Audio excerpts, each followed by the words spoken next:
Our gathering today is called the Call and Challenge of Ministry. And so as we discerned in the host group how to help shape our gathering, we wanted to have a place where folks could, who feel leadings and calls in ministry and have been through the calls and challenges, to be able to share from the heart. And so what we're inviting you into today is a facilitated conversation, which is an experimental format. It's not something that any of us have done before. So I want to explain what we're doing, and then we'll have the other speakers join. So we've invited these friends, LVM Shelton, Skip Scheel, Gretchen Baker-Smith, Brian Drayton, and Brianna Hallowell, to each share from the heart as they are about their experience with the call and challenge of ministry. Unlike a typical panel, these are not pre-prepared messages. There is not a preset order that we are going in. We've had conversations with each other to get us ready and prepare us for this conversation, but we are allowing Spirit to guide us. People will speak as they are led, and I will be guiding the questions and helping shape the nature of our conversation. We hope that as these friends share, that you, as participants, will not only listen to the words that they are saying, but also hear what is rising in you, to name and notice your own feelings or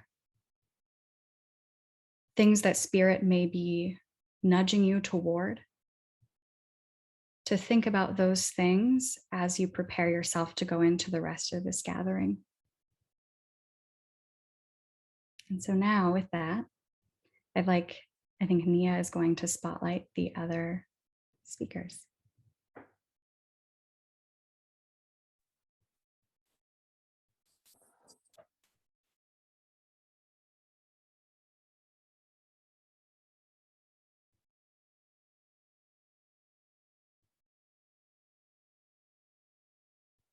There you all are. Thank you, friends. So to begin our conversation, I'm going to invite each of you to share what the shape of your call or ministry is taking right now. This is the one time I'm going to call on each of you. And so I'm asking, can you briefly answer what is the nature or shape of your call or ministry taking now? And I'm hoping that LVM is willing to start us off.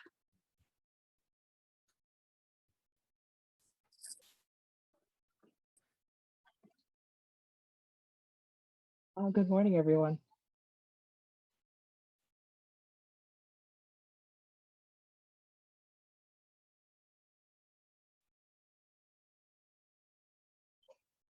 My ministry overall has been sort of bridge work. I'm a person who names herself as a stranger. I've felt in my family of origin, in the many places I've lived and worked, an outlier, marginalized person, an oddity, a problem, and this perspective, wherever it comes from, because it comes not only from the divine, but from the culture in which I find myself. I believe has a purpose to enable me to both see what it's like to have this perspective and to also participate as outsider in the cultures I find myself in.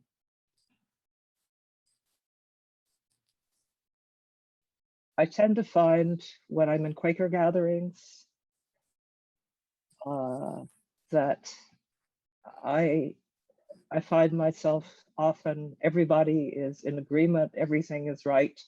This is where we should do what we should do. This chapter of the burgeoning faith and practice is the right one, or no more revisions on the State of Society report. And I come up and say, no, it's not right at all. This happens all the time.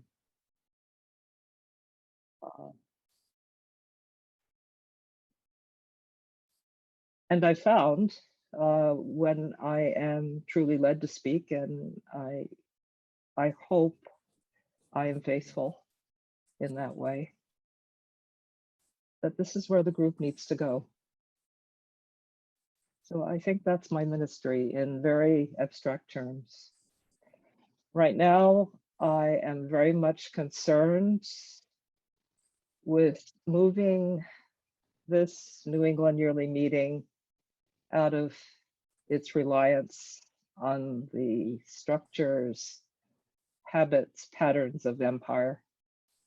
And I'm doing what I can to join with others in making that movement and getting it into the monthly meetings. Doesn't work if it's just up here in the citadel of New England Yearly Meeting. That's it. Thank you, Alviam. And Skip, I'm wondering if you're willing to go next. First, a mic check, because we were having problems earlier. My You voice sound okay? great. Hey, terrific, terrific. I think the core of my ministry is expression with the hoped outcome of raising awareness and action in other people. And what that means specifically, I have tried to illustrate behind me. You know, if you pin, I guess we're already pinned. If you pin a tile, you can see it even closer. So I'm working on two paths at the moment, and more detail at some later point in this day, if anybody's interested. The first is about Palestinian refugees who were forcibly removed from Israel in 1948 so that Israel could declare itself a state. And the other, not very well represented up here, maybe this one from Alaska, is climate justice. And so I attempt with my photographs, my videos or movies, and my writing to explore and express what I take as, or what I understand, is the reality of the situation of the Palestinian refugees and the climate crisis that we're all part of in one way or another. But not simply to express what I observe and feel, which is often horror, but often joy, but to raise awareness of these issues. Certainly some of the one, at least of those two, everybody's aware of. But then that ties in with the second element of my hope, which is beyond awareness to action. Climate justice action. So I work extensively with Extinction Rebellion, who I hope most of you or all of you have heard about. And I think that's my ministry. And one question that I've been puzzling over, I don't think it came out in the prologue to all of this, is to whom do I minister, and on behalf of whom? So maybe we can explore that, or I can explore it later. Thank you, Skip. And Gretchen, are you willing to go next? I found this question really puzzling to try and to put in. I think my ministry is I put up my feet on the floor in the morning and say yes. And I say yes to my experience of what I call God, their spirit. And other people use so many different words for or no words.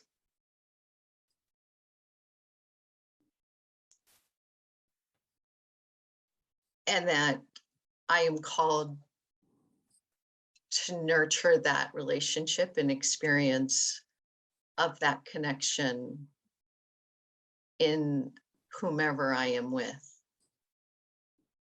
I have a particular connection with young people, with children and teens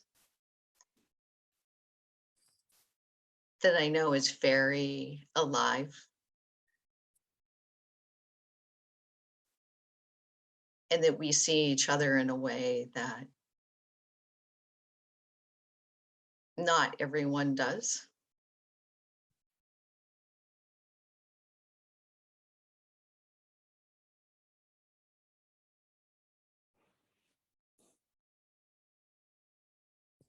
Yeah.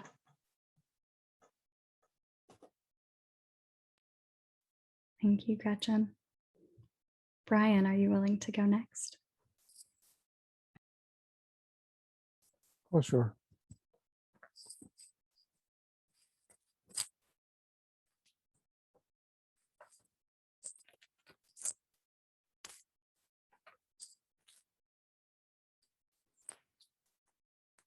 Well, I describe my ministry as, well, it's not my ministry. I find myself called into the ministry of the gospel.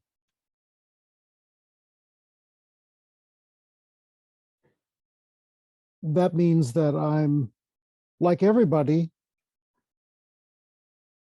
I may be called upon by the Spirit to encourage or enable other people's faithfulness or growth towards fullness of life, complete availability to the Spirit, which is love and life and truth.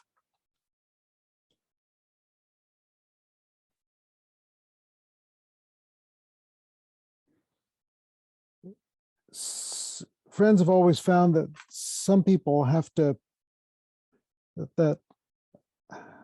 that's a particular thing they have to pay attention to in case they might be serviceable somehow. And that seems to have been my fate so far. We'll see. It's not for me to say.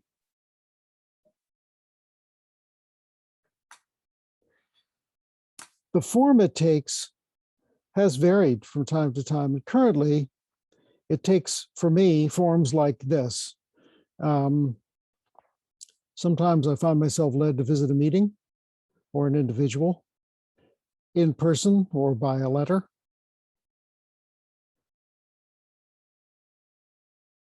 A lot of the time these days, it also leads me to write more generally.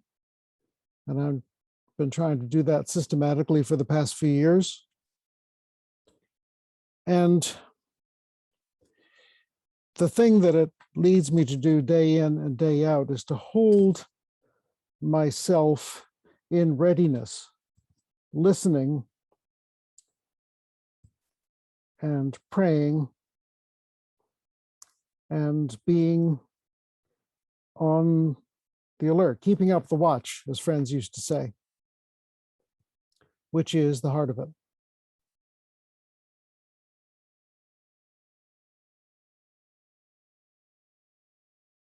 Check. Thank you. And last but not least, Brianna, would you like to share? Sure, thank you. There's a quote that I keep posted above my desk that I think speaks to the general nature of my ministry. It's an Adrienne Marie Brown quote, and it reads, "Be revolutionary. The changes we are responsible for shaping are profound. When we can see the end of our species on the horizon, we must operate at a scale that extends our life beyond the horizon." And so my ministry is fluid and dynamic, and it asks me to walk the edges of the current world that we are collectively embodied in, and to walk the edges of empire and perceive the places where my heart and the heart of our collective humanity is out of alignment with the greater love and connection that God, I feel, is calling us into. And my ministry takes various shapes. Sometimes it manifests as a call to stand on the front lines of Indigenous-led resistance movements like the Stop Line 3 movement, and to actually use my privilege to put myself in the way and to confront and disrupt and dismantle the culture of white supremacy and domination and oppression, and that we are all kind of steeped in as a result of colonization. And at its heart, it's the call that I hear is really to be present and to be love. And that looks really different depending on the day and the moment and who I'm with. And sometimes it's as simple as cuddling or playing with my dog or cooking really nutritious and delicious food and enjoying a meal with loved ones. And sometimes it looks like writing and sharing words of ministry that allow others to start to question and challenge their own internalized patterns of oppression, white supremacy, and what I've started to refer to as colonizer consciousness. But I am continually reminded by my spiritual and ministry oversight committee and other spiritual mentors in my life that my ministry is, and I don't need to explain it or define it, and that there is no set, that as soon as ministry becomes set in stone, it stops being ministry. So it is constantly evolving and always returning me to a state of greater love and compassion.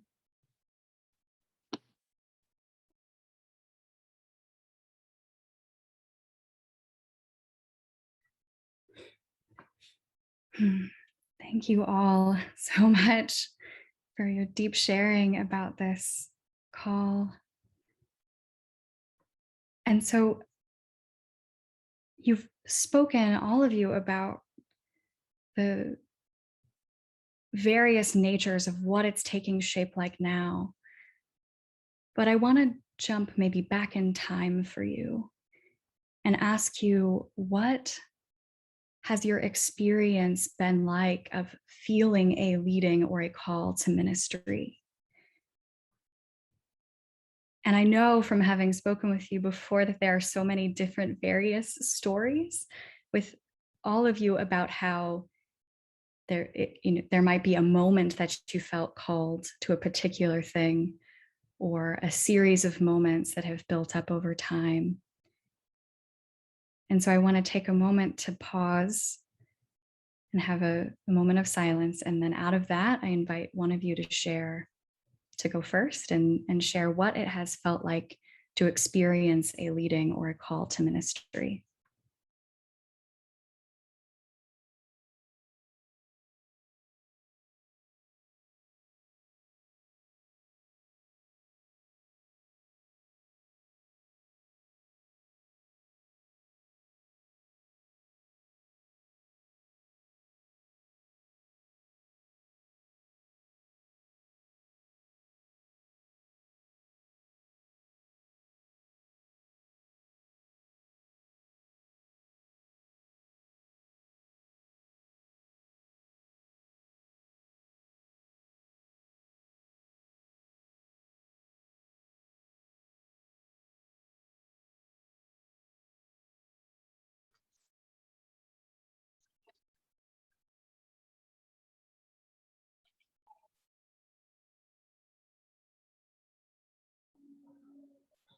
I see a whole spectrum of questions in that, and it it it goes from the question where those words leading and ministry are in capital letters and pertain to sort of overarching acts, to what many instances of small letters, even down to whether I was called to speak first at this point. And I've had not very many of the first kind. I can name two incidents of my life. One, when I was called to start a public worship as part of my monthly meeting in Wisconsin. Another when I was called to New England to move here. They came, the call was heard, literally heard in my soul, in my heart, whatever the organ is of the brain that hears these things. And in both cases was not really understood or embraced very easily.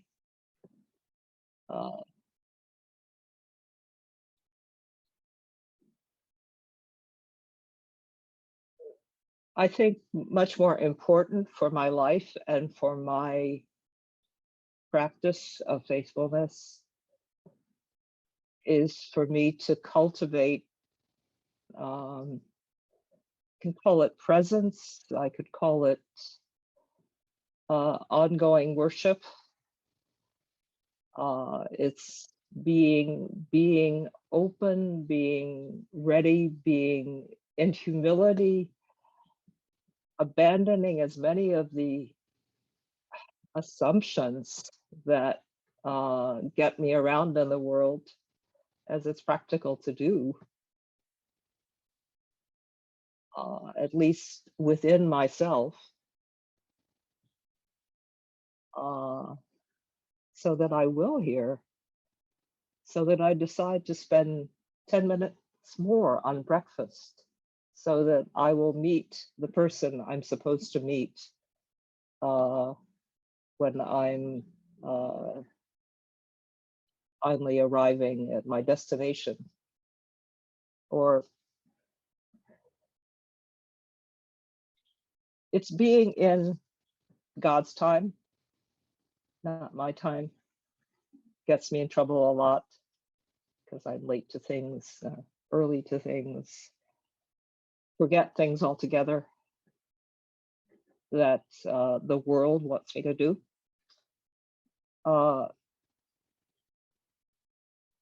So being present, being ready, having that constant, here am I, what's required.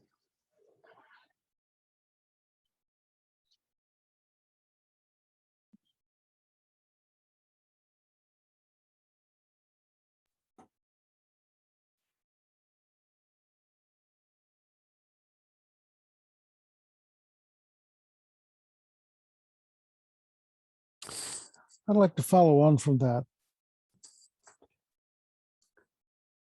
I think to say what LVM just said about being ready, as you might say, as a discipline, as an authentic practice, is more. There's more to it than might appear on the surface. I know when I've traveled around to meetings over the years, I've sometimes asked friends in little groups, do you have a time of daily retirement where you really do set aside time to sort of get yourself in tune, hoping that that keeps you roughly in the correct key through the rest of the day, every day? And there's no right answer exactly, because if you don't do it, then the only response is to say, well, sometime I hope we can do it. But it's surprising how hard it is for people to find a way for that to be really ingrained in their rhythm. And I think Friends Power would be tremendously augmented if that's something we could say, well, we don't all dress funny anymore, and we don't all talk funny anymore, but we, all of us, spend time in daily availability in one form or another, consciously and committedly. And that's the ground, the sort of practical ground out of which our action, our observable things can come. Now I'll answer your question. You know, because it took me a long time to discover what I just said. It took me a long time to not do it or to do it badly. I like to think of, to distinguish between a concern, a long-term concern, and a particular leading or task that's laid on you. So I discovered, you know, the long-term concern to serve in ministry as a pattern that started to emerge over a few years, which I needed help recognizing and naming from people that were both living and discerning and dead people who told me their stories and the way they wrote.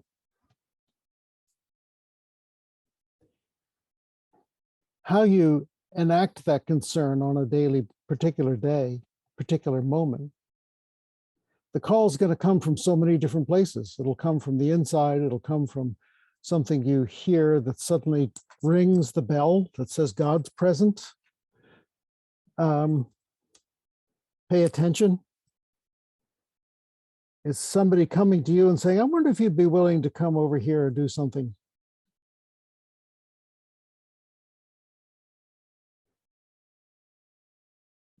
But how it feels then is does this feel like there's an opportunity? And then is the opportunity for me? And then am I permitted to do it? And if so, when?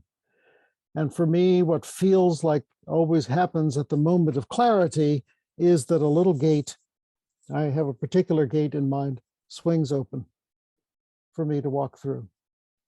And I don't always know what's on the other side, but I know that now is the time to walk through the gate. And then I'm given permission. So even in speaking for meeting for worship, sometimes I long ago figured that the experience of the rapid heartbeat and all those things that people talk about being the signs of being visited, disturbed into action. I learned for myself, at least, to see that as sort of like the doorbell, that the guest had come, and now I was to see what followed. Not necessarily that I should do anything, but just pay attention. And now you're roughly in the right place to pay attention. What happens after that depends on when the gate swings open, if it ever does.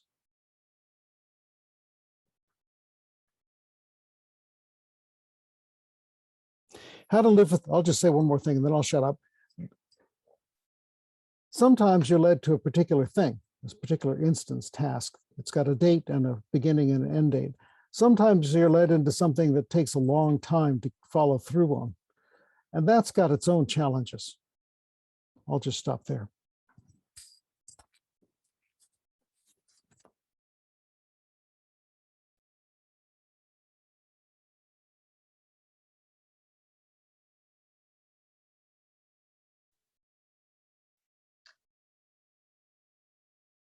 I needed a really loud doorbell, I think. When,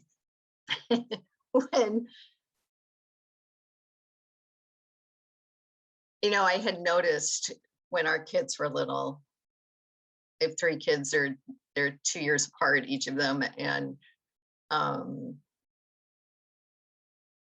when they were young, when I was homeschooling for a few years, when kids would come to play, when we'd go to the library, I would,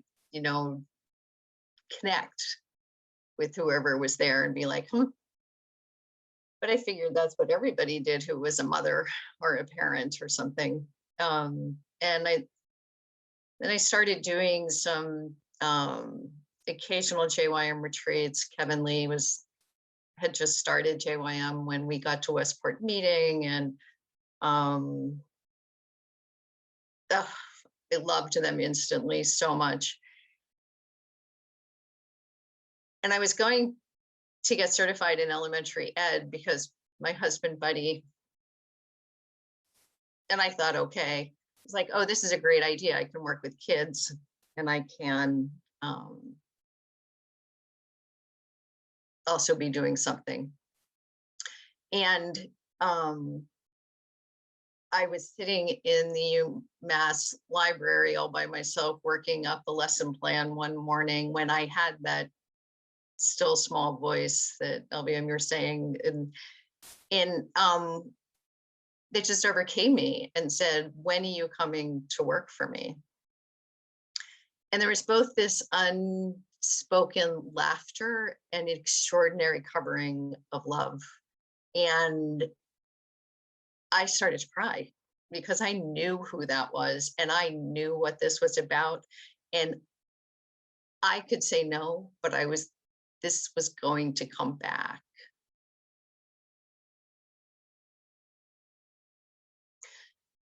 Those years I really wished, in some ways, as much as I loved my kids and my husband, that I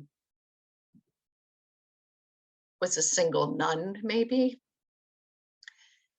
Working these things out with your family without a roadmap, and with a lot of ambivalence and uncertainty of what to call ministers and Quakers, and especially women who are saying, I'm to nurture children. It was really hard. It was really confusing. If Buddy were here, that's his own story to tell, but it was really difficult. I'm really grateful for Kevin, who was a mentor and an elder, for Karen Sprague, who just listened enormously.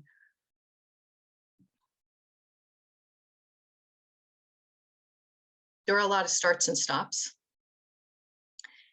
And I think over time, I've gotten better at hearing those doorbells sooner.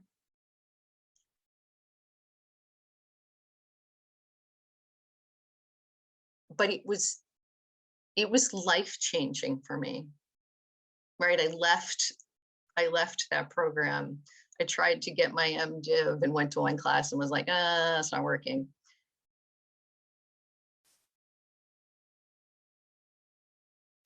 I told the yearly meeting I'd take a position, and then I didn't. You know, there's all these very public work this out.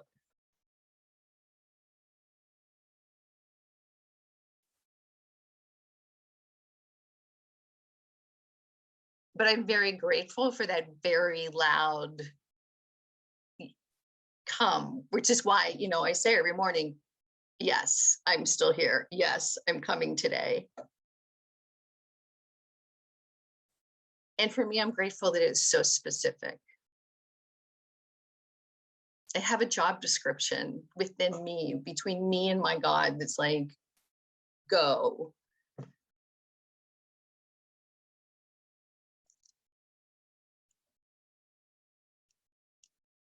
And over the years, it's gotten easier for all of us, for my family, for me, for meeting.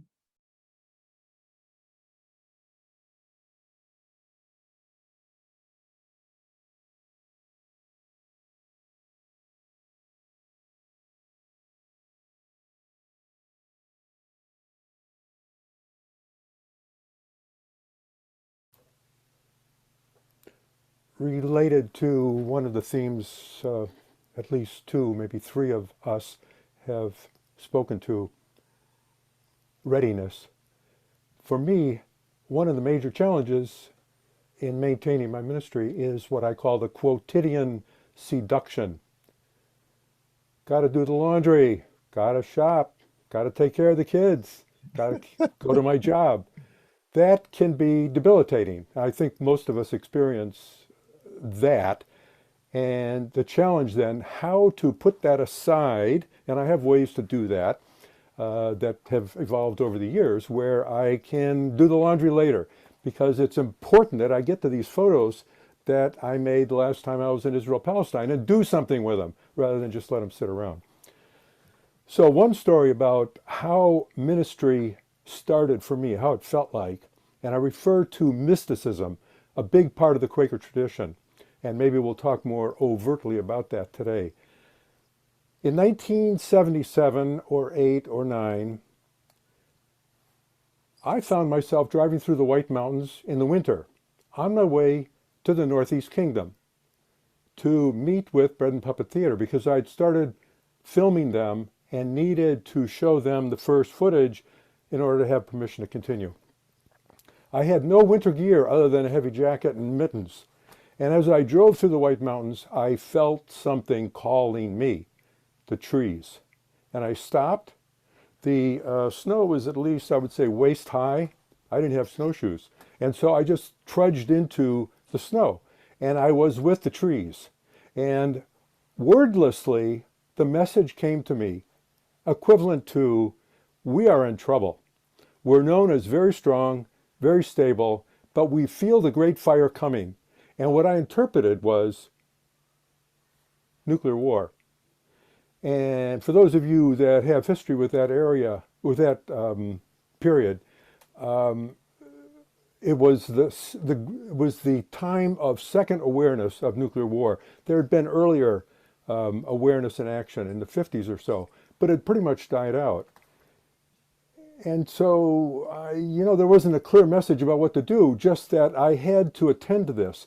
My kids were then approximately 3 and 7. It was time to put aside the Quotidian Seduction. And luckily we had an intact family, so I could range a little bit further. And the next year or so, I went to the Pentagon with a group of people, including the 2 Berrigans and others, who were arrested, and I did a lot of photography of that. And that was my entry into working photographically with the nuclear challenge.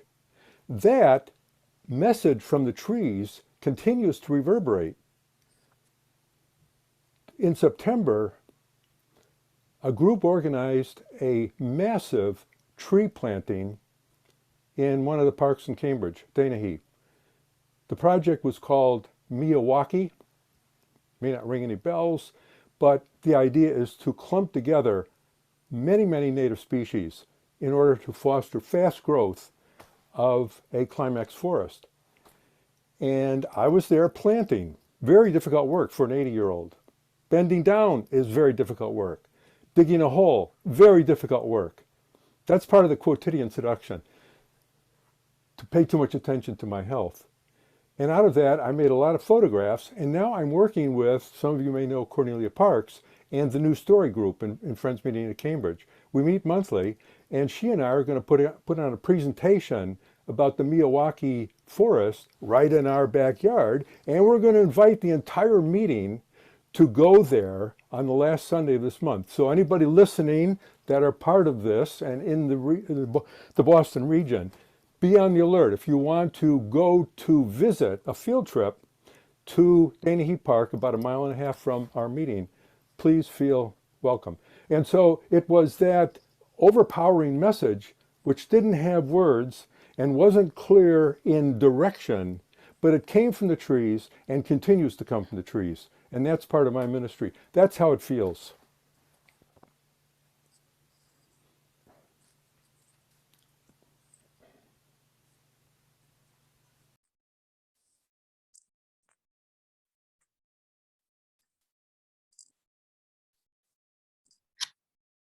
Can resonate with a lot of what's been shared here about how ministry kind of knocks on the door. And I think I also needed a loud doorbell and many, many knocks.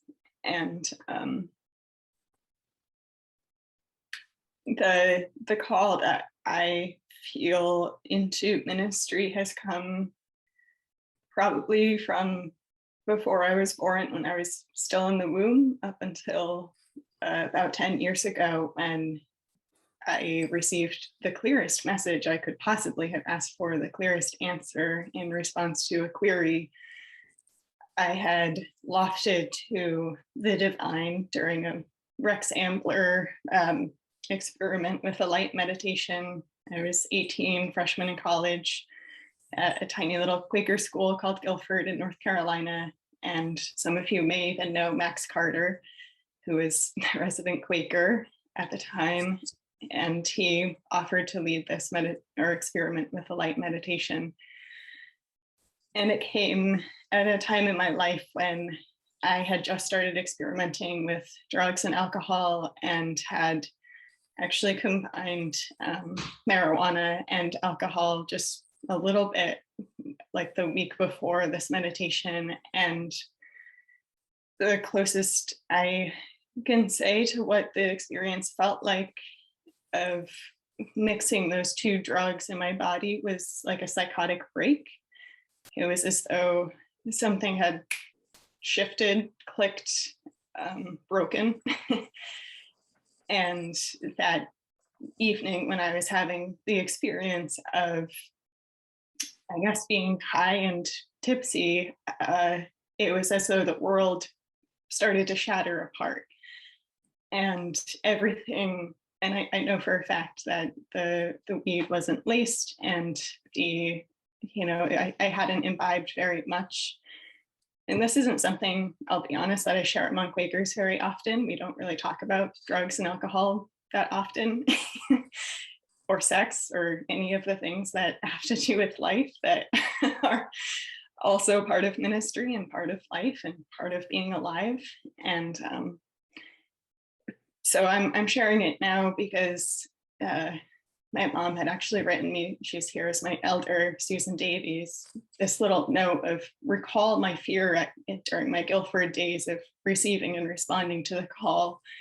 Part of that fear has to do with being my authentic self and sharing the more vulnerable and potentially embarrassing, or I would say shameful, but I'm trying to recreate my relationship with shame. So I'm not going to use that word here.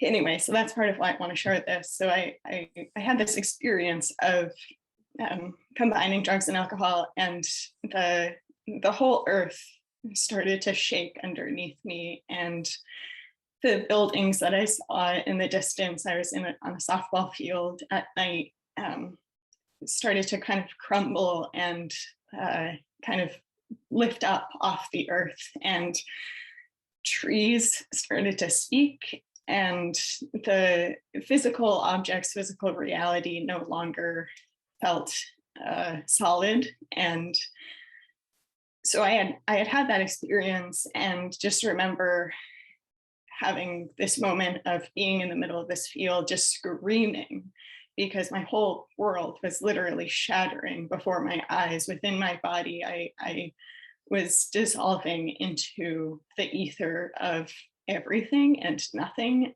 And I understand now, after many, many years of learning about Buddhism and Quakerism and mysticism and spirituality, that what I was experiencing may have been referred to as unitive consciousness, or like being one with the divine. That sense of dissolution is what people, talk about enlightenment or spend their whole lives seeking. And I didn't ask for it. I didn't want it. I was absolutely terrified and genuinely thought that I was having a psychotic breakdown.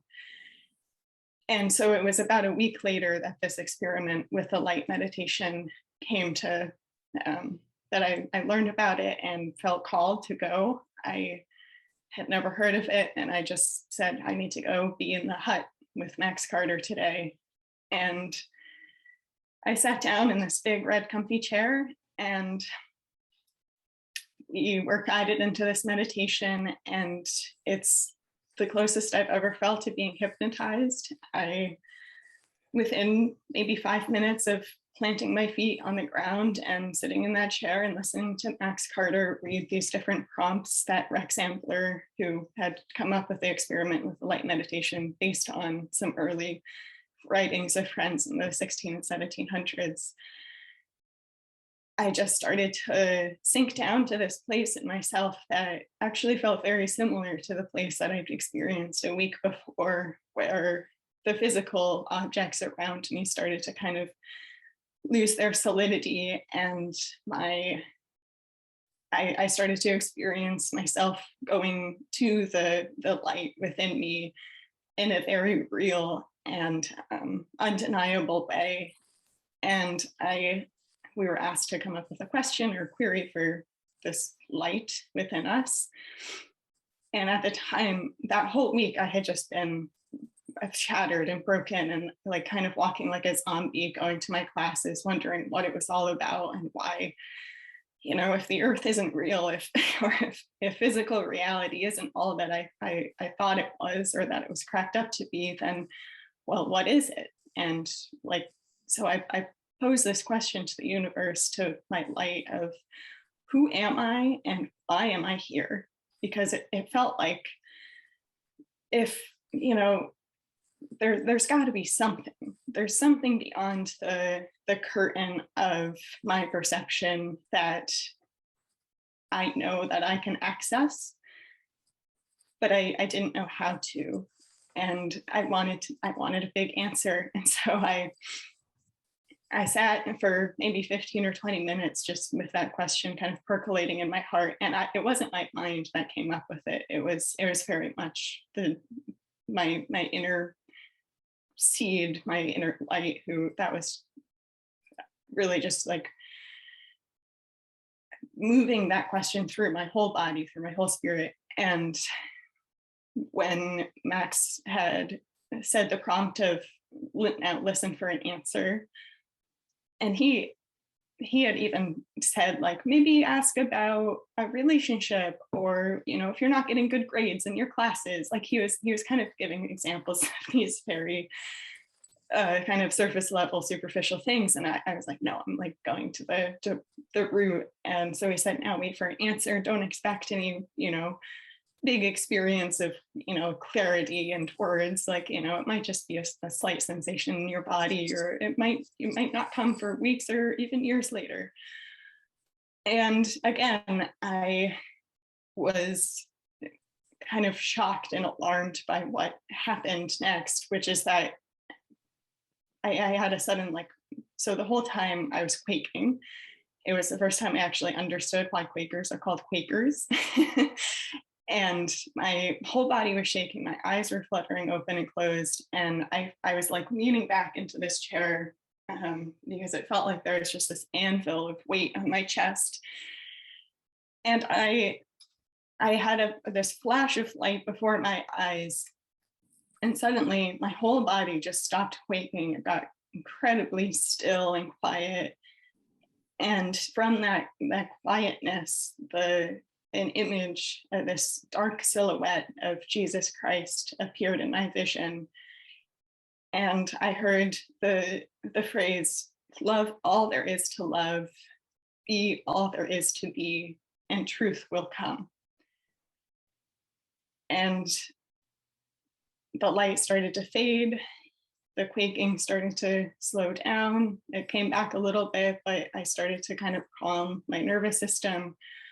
Max led us out of the meditation, and I just sat there, totally stunned, totally like still feeling a bit out of my body, and had no idea what to do next. I didn't tell anyone at the meeting because what people shared were so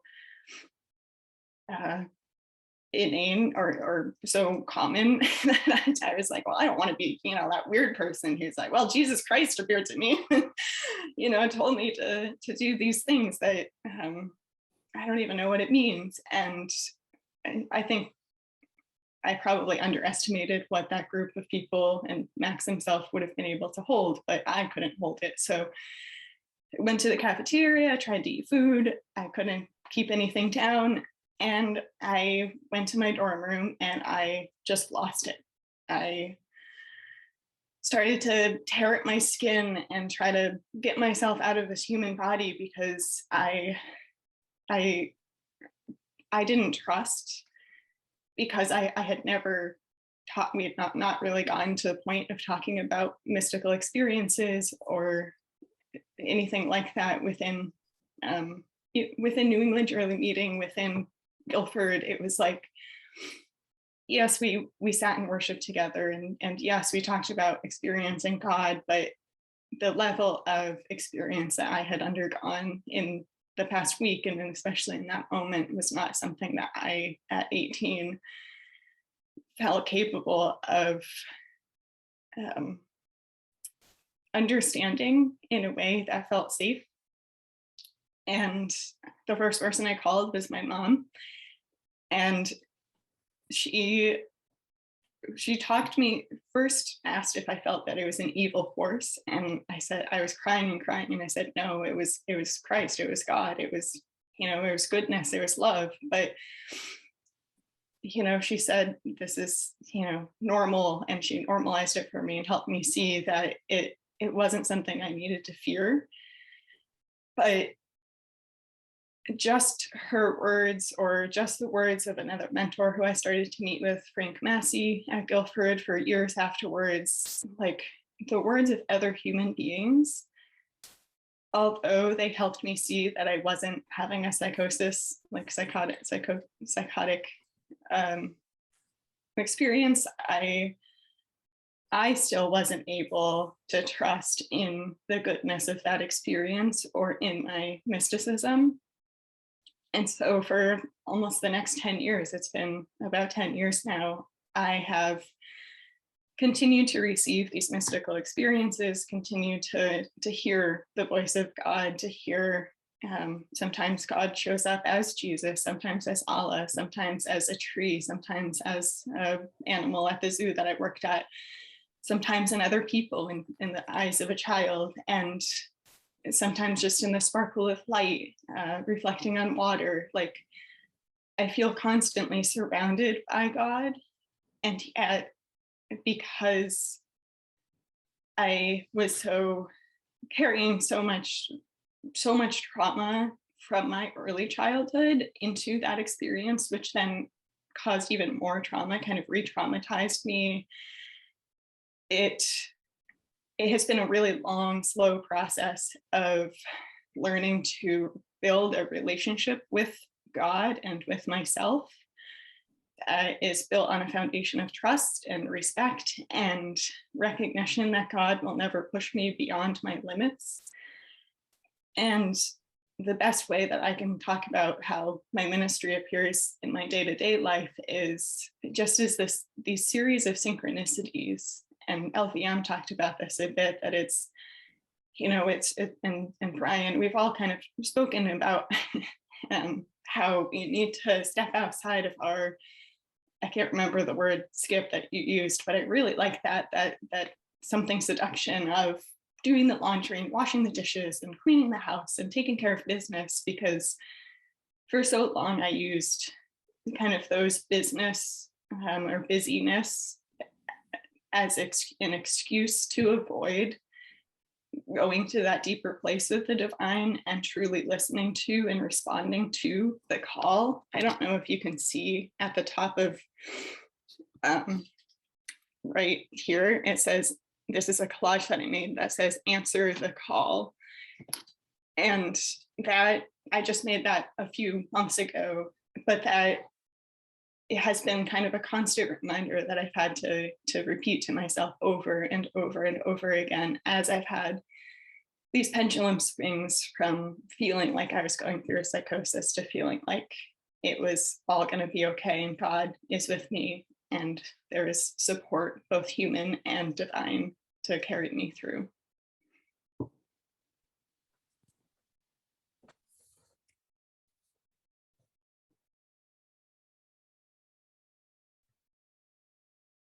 I want to take a minute to hold all that's been shared here before we move on to any other sharing.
I'd like to just point out one other thing, which is in common actually with all the different fragments of stories we've shared so far.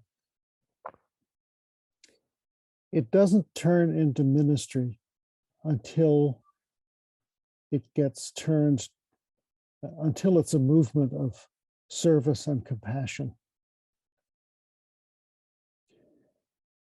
One of the late things that James Naylor wrote is entitled "To the Life of God in All." And that, for me, is a motto, where a reminder that any motion of the Spirit may be for my own nourishment and guidance.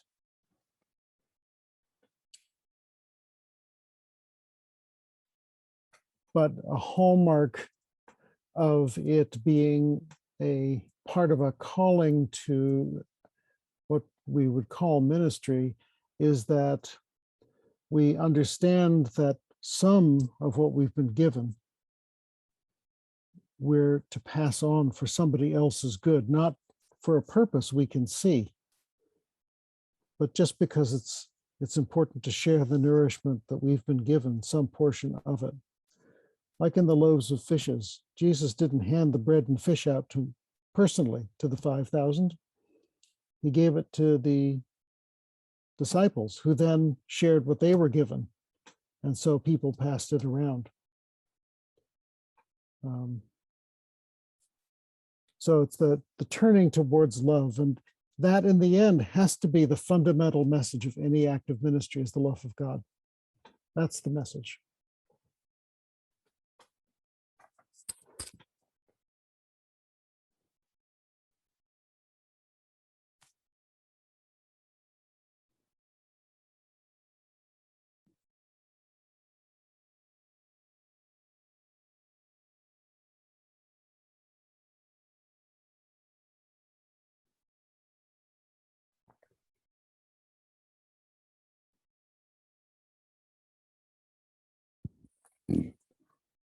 One of the things many of you have mentioned in your explanations of the way your ministry is taking shape now and the way that you felt it rise up for you is the relationship with others that helped you through those periods of time. Brianna's Max Carter and Gretchen mentioned Buddy, and in other conversations with folks, you've mentioned other people. And so I'm wondering if you could speak to what are the shapes of support around both the feelings of call and that movement towards service that Brian just mentioned, that movement toward moving into ministry in the world. What has strong support looked like for you?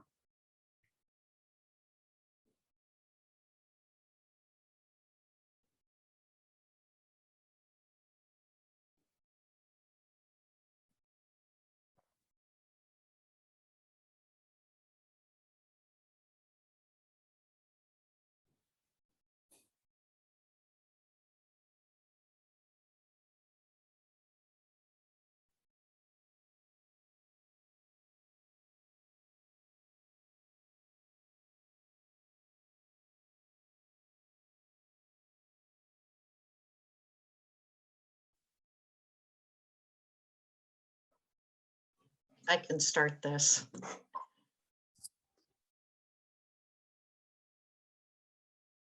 It looks like layers of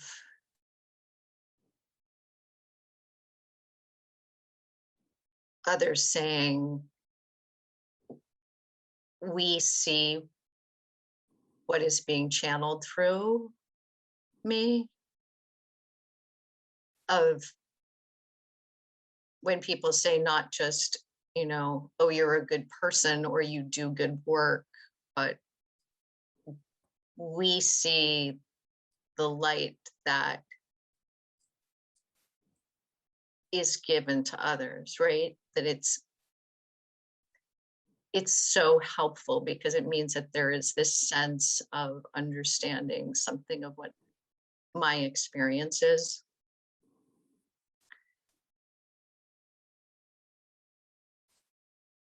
I have had extraordinary support from, from all the way from the yearly meeting, looking and helping create a job where I can be in.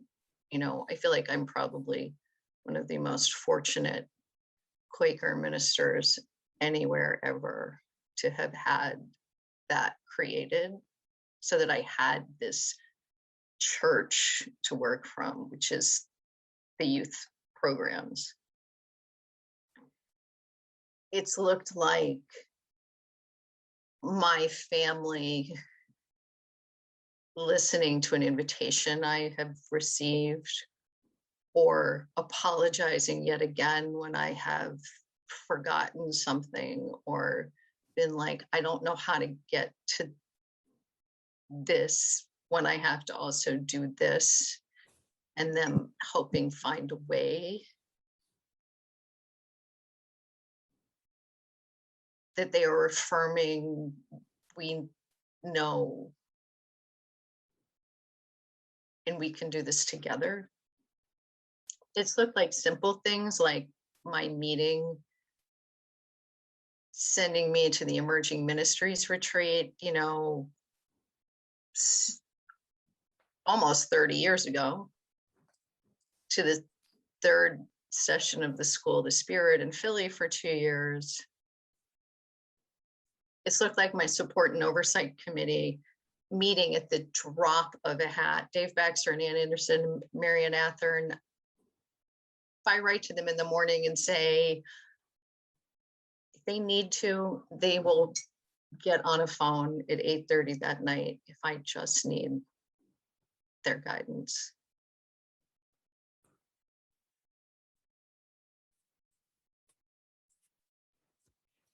And it's also looked like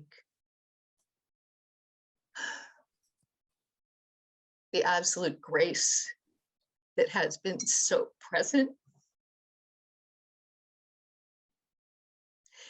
in the past 21 months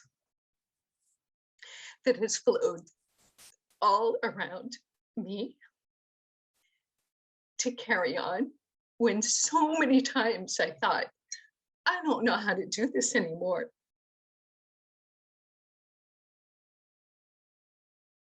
That exquisite grace from Spirit is breathtaking.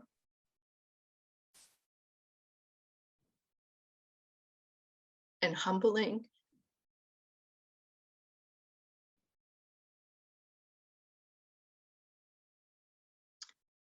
And also enough reassurance to do that next day.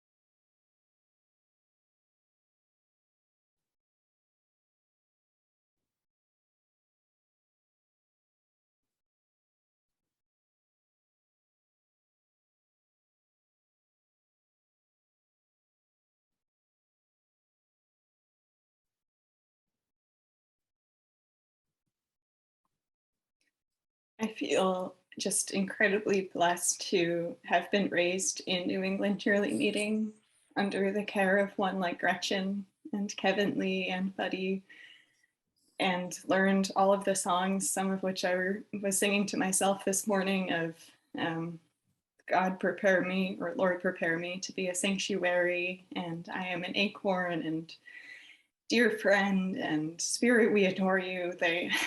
They're my prayers and hymnals that I've sung to myself ever since I was just a wee little child and learning about the world, and both the, as my mom calls it, the beauty and the horror of the truth. And being able to stand in the places where the truth truly is horrible, with the resilience and grace and love of God, to be able to confront those wounded places in myself, in my own family, and in the wider world, both our human collective community and the more than human community. The way that I'm able to continue carving this path of ministry is because of the support that I received as a young child growing up in New England Yearly Meeting, and continue to receive as a young adult who has returned to New England Yearly Meeting and really leaned heavily on my support systems, whether it's mentors or people at retreats, elders, mutual acquaintances, like people who continue to lift me up and tap me on the shoulder and say, Brianna, you have ministry, you're carrying ministry, pay attention, and to be encouraged to apply for various grants throughout the yearly meeting and throughout the past couple of years of my ministry, with the Legacy Gift Fund and the Obadiah Brown Benevolent Fund, among others, that have been such a generous wealth of support for me as a young person exploring what it means to be an itinerant full-time minister in the world today. I am just unbelievably, unspeakably grateful and humbled at the support that this community has shown me and continues to show to so many different individuals and organizations and friends meetings, both within New England and around the world. So I feel very, very blessed to be part of this community.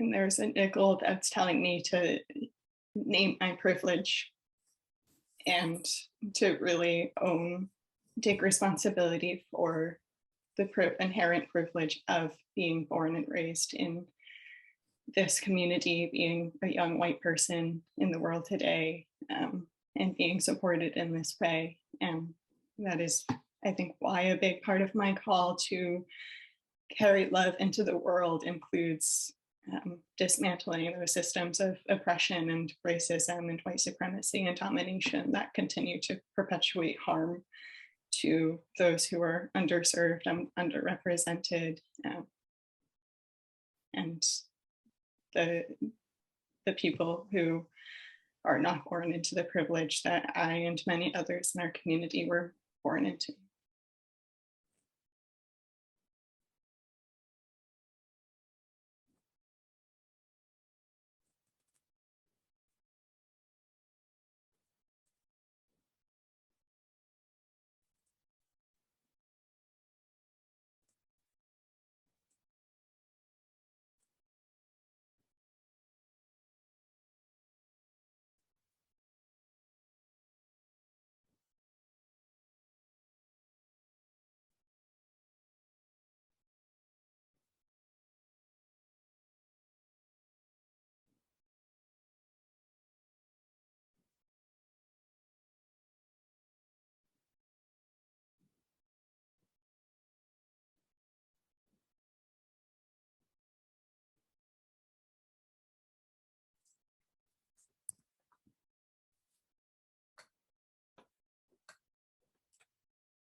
My support along the way has first and foremost been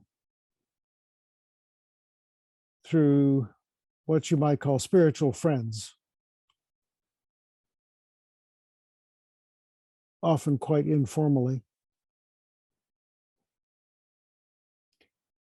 For a long time, I didn't have any company in my early search except the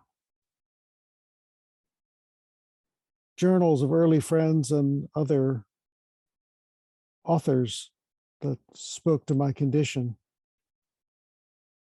Then I began to find friends within my community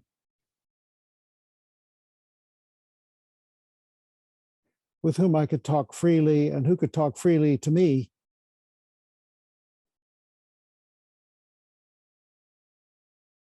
about our lives in general and our Quaker lives in particular, because that was the most important part.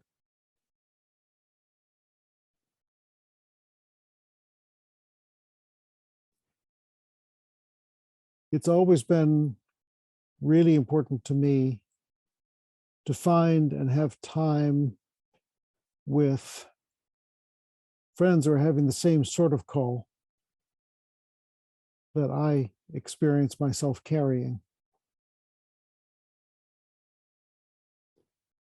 And it's from them that I've had the strongest and most effective eldership, is from other ministers. And the most freedom to speak about the highs and the lows.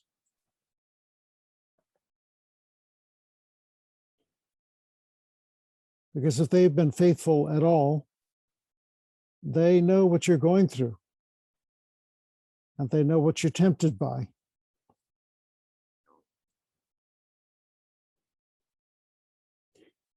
It can take a long time. I remember last summer when John Calvi said, you know, a minister isn't born whole, isn't born complete. That's surely true. I remember in my 40s or so being part of a group of people giving messages to the yearly meeting and prepared messages.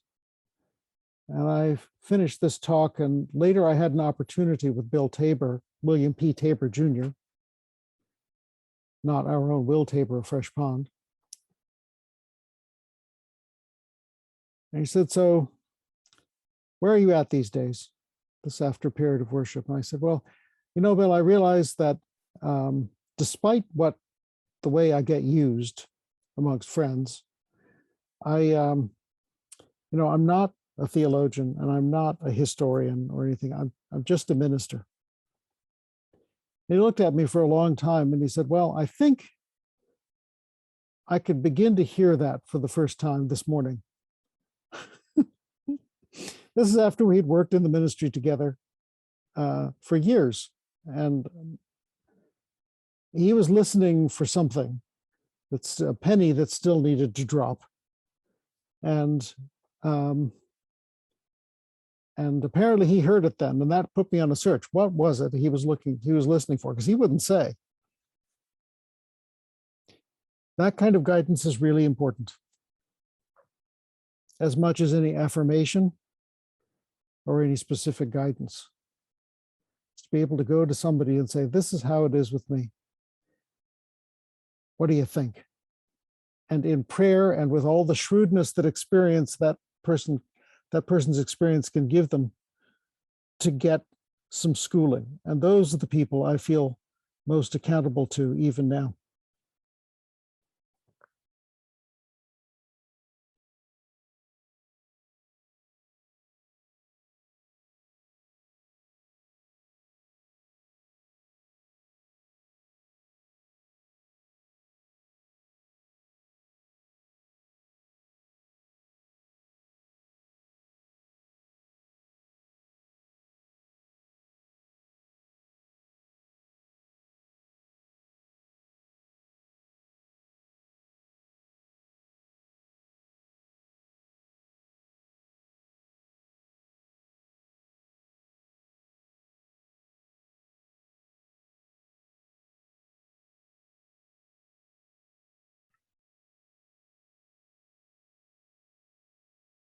Are all hearts clear on this question, or are there others who would like to share?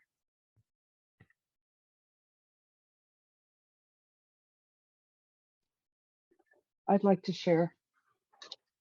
Um,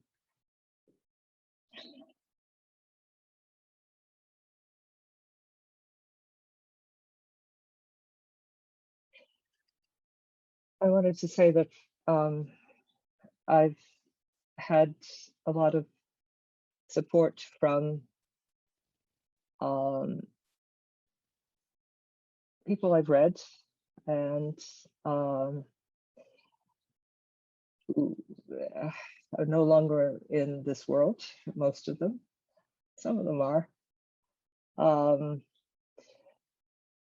And wanted just to share one thing, because we've talked about some about faithfulness, and Mother Teresa gave this sort of mantra about which I take to be about faithfulness, named 5 things, or 4, and the fruit of the service of faithfulness. First is silence. Second, which means letting go, and forgetting, letting go of the things that are in your way. Second is prayer, which is, for me, I understand as being present. The third is faith. And this is where I get lost in the chain, which I speak to in a second. The third is the service itself. And the fruit of that is those fruits of the Spirit, including peace. And I keep this in mind as when I'm, because when I'm feeling disconnected, out of sorts, I need to look to where in that chain I need to pay attention, get help for whatever. And as I said, it's most often in the faith place. And that faith place is most often faith in myself. I can't do this. Is this really for me? And I'd like to name a couple of people, 3 actually. Jean Marie Barch, who once said to me, when I said, we were talking about ministry, and I said, I don't think I have any ministry. And she laughed and laughed and laughed and laughed. She said, just, yes, of course you do. I can think of a person whose name right now, I'm sorry, it was a long time ago, his name escapes me. But again, I had been doing some work in my monthly meeting, which was Madison, Wisconsin at the time. The work had come to naught in the body, the whole body. And I was very, very, very discouraged, thinking of giving up on Quakers altogether. It was work about how the meeting could be more involved, how there could be more connection between the youth, the children, in the meeting, and the adults in the meeting. And this person came to me, it was during a yearly meeting sessions, and said, when I was sitting there feeling my discouragement, feeling sorry for myself, and he simply said, we all breathe the same air. And that triggered in me the sense of connection that's always there. Most of the time I don't, I'm oblivious to it. And certainly when I'm feeling no faith in myself, no faith in others, no faith in God, maybe. I've lost it.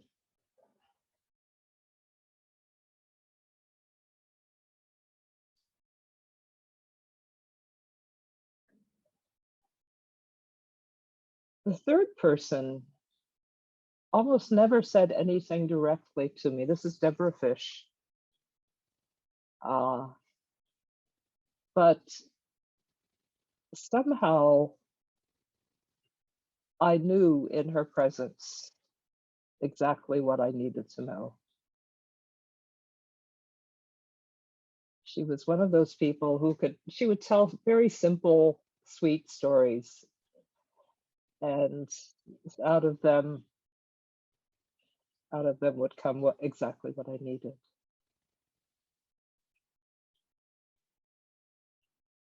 When that faith is responded, when I respond to that faith, I can serve, I can be faithful, I can do what I need to do.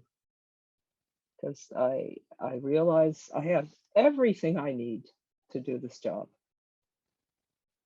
And I may not see it, but it's there. I know it's there because we're all connected. So it's in my hands as much as anybody else's.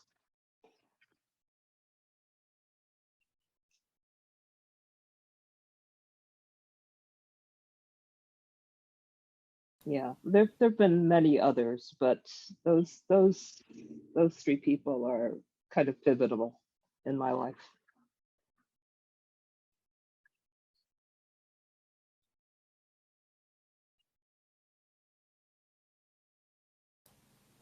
Jen, do we have time for one more? Yes, we have about 6 minutes left of our time here. Okay, you can do. Maybe later we'll talk about where we're looking for support that we're not finding in our meeting monthly, yearly. 2 examples, Israel-Palestine, hot topic, gotten a lot of opposition, a lot of support from my Cambridge meeting. They expected it. It's not a big deal. Anybody working in this field for Palestinian justice is going to get pushback. And the second is climate justice, because yes, we're all aware, and my meeting anyway, and this may be unfair, and Jennifer Hoag and others that are here can counter this, we are having a heck of a time getting climate justice action moving, individually and collectively. Very difficult. But here is one answer to my own despair. It dates back to 2004, second trip to Israel-Palestine. I finally had permission to get into Gaza. I was terrified. Luckily, I'd set up what we called a cyber support group. So these were people, most not in Quakerdom, close friends, other co-workers, and I contacted them. And so via electronics, I felt, all right, I think I can do this. You know, it's kind of scary, but with my cyber support. Now, this led to what I call my phantom elders, my phantom elder group. Goes like this. I have selected, or people have volunteered in fantasy land to be my elders. What are their qualifications? Number 1, they know my work. Number 2, they are honest in evaluation. It's not, oh, Skip, this is lovely. This is fantastic. Not that. Number 3, they love me without qualification. Number 4, they remind me that they will pull out of my fantasy elder team if I go astray. You know, it could mean a lot of things, like I drop those concerns and I start making pretty pictures of pretty things, which seems to be one of the great fashions in photography. No, I don't want to do that only. Or I say, I'm too old for this, or something else. You know, I go off the rails. Then these people, and they number about 12, and I think of them and pray to them and thank them regularly. If I go off the rails, they're going to pull out their support. And so this group, I can rely on up to a point of my phantom elders, and I'm so grateful for them.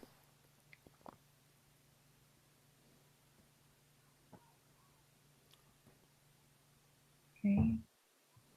Okay, I feel like I've talked a lot, but a lot has gotten stirred up as I've listened to others share. And I just wanted to name a bit more specifically the levels of support that I've received with individuals within the Year Late meeting and beyond, especially starting with Noah Merrill and Nia Thomas, who, as soon as and Hillary Bergen, when I first returned to New England, kind of shepherded me into developing first a spiritual support committee, and many, like all of whom I'm extremely grateful for, and then a ministry oversight committee. And I just want to name explicitly Ann Pomeroy and Marilyn Pukila, who are currently serving as my ministry oversight committee and who, at the drop of a hat, will be there for me. And there's nothing quite like having that level of support as a minister, and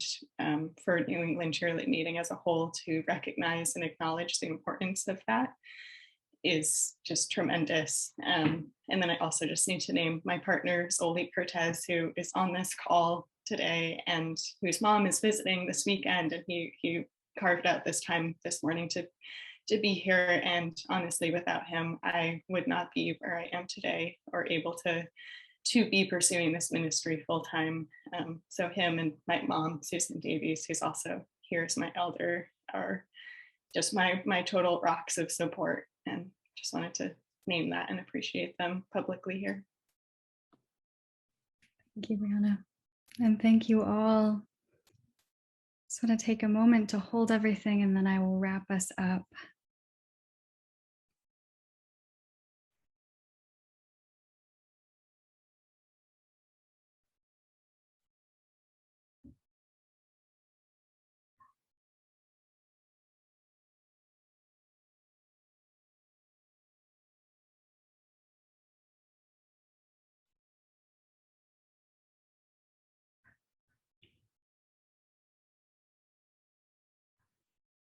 Thank you so much, friends, for sharing so deeply and so vulnerably. Your ministries are all so different and so powerful. They flow through you, and they're held in communities of differing supports, different meetings. They take different shapes even throughout their own existence.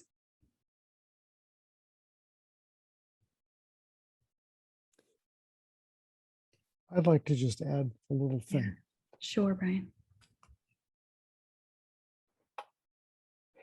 In case anybody here has felt a leading to ministry and they're feeling tired or discouraged about it, or if you are not really sure why people stay with these things when we talk so much about the challenges that we've had or the support we need or whatever like that, all I want to say is that anybody who's followed truly, authentically, a leading, whatever the travails and the frustrations and the confusions and the misdoubts and all of that happens, the reward as faithfulness begins to seep through is joy.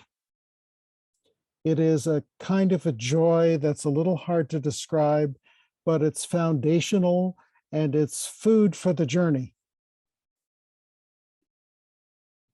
Thank you, Brian. And I see nods. Joy. I hope that you, friends, thank you for being part of the facilitated conversation. And to all friends who are here, who are listening, I hope you take the next break.